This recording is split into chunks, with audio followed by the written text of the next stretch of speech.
Hi good morning friends, welcome back to my channel Himani law academy. तो friends, आप सोच रहे होंगे बड़े दिनों के बाद वीडियो अपलोड करने लगी हूँ मैं। एक्चुअली मेरे बेटे के स्कूल स्टार्ट हो गए थे और पहले तो ये होता था कि उसकी ऑनलाइन क्लासेस होती थी, अब ऑफलाइन है, स्कूल जाना, उसको लेके जाना, उसको छोड़ना घर पे, तो मैं और ज़्यादा बिजी हो गई थी।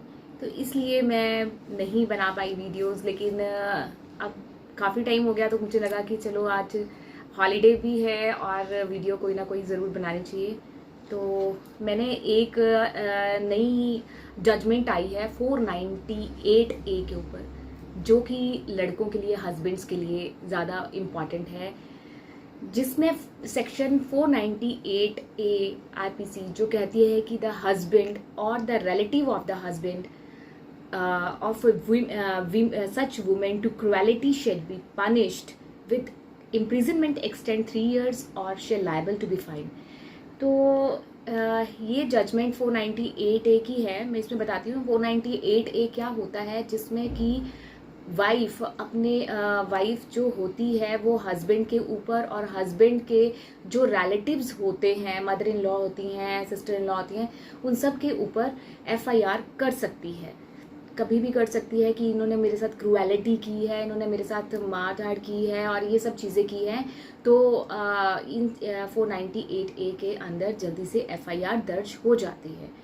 तो अब इसके लिए भी अब वाइफ्स जो लड़कियां होती थी वो कभी भी हस्बैंड के ऊपर FIR 498A मारा, चाहे वो 10 साल के बाद मारा, 5 साल के बाद मारा, तो 498A कर देती थी, FIR करवा देती थी जल्दी से। तो अब इसमें क्या चीज़ है, एक हाई कोर्ट ने अब इस एक जजमेंट है जिसका नाम Kamlesh Kalra versus Shilpika Kalra and others, ये अपील डाली थी उन्होंने। हाई कोर्ट ने उनकी जो FIR थी 498A जो थी वो क्वैश कर दी थी। इसमें ये कहा गया है कि जो 498A लड़कियां जो 5 साल, 6 साल, 10 साल की शादी के बाद भी डाल देती थी कि इन्होंने मेरे साथ मारपीट की है, क्रुएलिटी की है, तो अब क्या है 498A का एक लिमिटेशन पीरियड है 3 इयर्स। अगर शादी के 3 साल के अंदर कोई ऐसी मारपीट होती है तो हम 3 साल के अंदर ही 498A की FIR दर्ज करवा सकते हैं। अगर 3 साल से ज़्यादा का टाइम हो गया है तो इस FIR को आप बेशक रजिस्टर्ड करवा देंगे, लेकिन उसको हाई कोर्ट जो है क्वैश कर देगी, क्योंकि उसके बाद लिमिटेशन पीरियड निकल जाता है। अब 498A के साथ 406 लगा देते हैं, 406 भी इसके बीच में ऐड करते हैं, क्रिमिनल ब्रीच ऑफ ट्रस्ट, जिसमें कि स्त्री धन आ जाता है। ठीक है, अब 406 तो नहीं की है, 406 तो लगी है। तो इसमें मैं एक आपको जजमेंट बताती हूँ कमलेश कालरा वाली, जिसमें क्या बोला सुप्रीम कोर्ट ने। हाई कोर्ट ने 498A को हाई कोर्ट ने हस्बैंड की जो वो थी FIR को क्वैश कर दिया। तो जो वाइफ थी और उसकी मदर थी वो सुप्रीम कोर्ट गई और उन्होंने अपील डाली 416, अपील नंबर जो है 416/416 ऑफ 2020 का है, जिसमें उन्होंने सुप्रीम कोर्ट को कहा कि हाई कोर्ट ने जो हमारी 498A की जो FIR थी उसको क्वैश कर दिया है, ख़त्म कर दिया है, जबकि इन्होंने हमारे साथ मारपीट की है।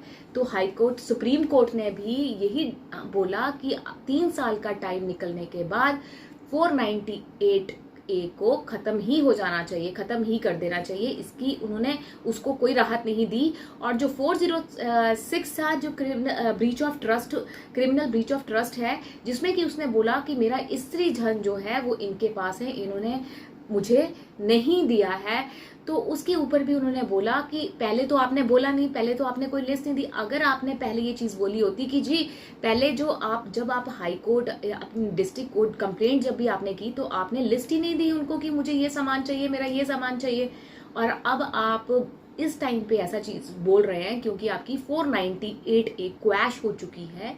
तो सुप्रीम कोर्ट ने उनकी 406 को भी क्वैश करने के लिए कहा, 406 भी क्वैश कर दी। तो अब जो ये थी वाइफ थी, तो अब उन्होंने ये सोचा कि अब हम 498A भी क्वैश हो गई तो 406 तो चलेगी, बट वो भी क्वैश हो गई। तो अब 498 एफआईआर जो थी वो भी क्वैश हो गई। अब इसमें क्या कहा गया है, देखो एक तो 498A जो वाइफ्स हैं वो तब करवा सकती हैं जब 3 साल का पीरियड हो, शादी के 3 साल तक। 3 साल का लिमिटेशन पीरियड होता है। अगर 3 साल के बाद आप जाते हैं पुलिस स्टेशन जाते हैं एफआईआर ऐड करवाने, तो एफआईआर रिपोर्ट दर्ज नहीं होगी। वो लोग चलो मानो कर भी देंगे, लेकिन उसके बिहाफ पे हस्बैंड जो हैं वो अपना 482 of CrPC high court have power to question the FIR. 482 CrPC के तहत वो हाई कोर्ट में जाकर इस 498A की एफआईआर को क्वैश कर सकते हैं, और ये बॉम्बे हाई कोर्ट ने किया था ये जजमेंट जो थी। तो ये 498 वाली तो मैंने आपको बता दिया कि इसमें 3 साल का जो है वो लिमिटेशन पीरियड होता है, और इससे ज़्यादा अगर आप उसके बाद जाते हैं तो ये क्वैश हो जाएगी। अगर 3 साल के अंदर अंदर जाते हैं तो ये रजिस्टर्ड हो जाएगी 498, और 406 भी उसके साथ लग जाएगा, क्रिमिनल ब्रीच ऑफ ट्रस्ट। तो ये था एक जो बहुत ही इंपॉर्टेंट जो जजमेंट आई थी, तो मेरा था कि मैं आप लोगों को बताऊं। तो प्लीज़ इस जजमेंट को आप अच्छे से पढ़ना भी। मैं आपको इसका अपील नंबर भी बता देती हूँ। ये Kamlesh Kalra versus Shilpika Kalra and others, appeal number है 416 ऑफ 2020। ठीक है, सुप्रीम कोर्ट ऑफ इंडिया की है 498A के ऊपर। तो फ्रेंड्स आज के लिए इतना ही था, क्योंकि मेरे पास एक नई जजमेंट आई थी सेक्शन 498A की, तो मैंने कहा आपको कुछ बताऊं नया। देखती हूँ थोड़ी देर में, आज ही सोचा है कुछ और भी आई हुई हैं, वो भी आप तक मैं लेकर आऊँ तो वो भी बताऊंगी। लेकिन ये टॉपिक आज का यहीं पे ख़त्म करते हैं, मिलते हैं नई वीडियो में। ओके जी, बाय बाय।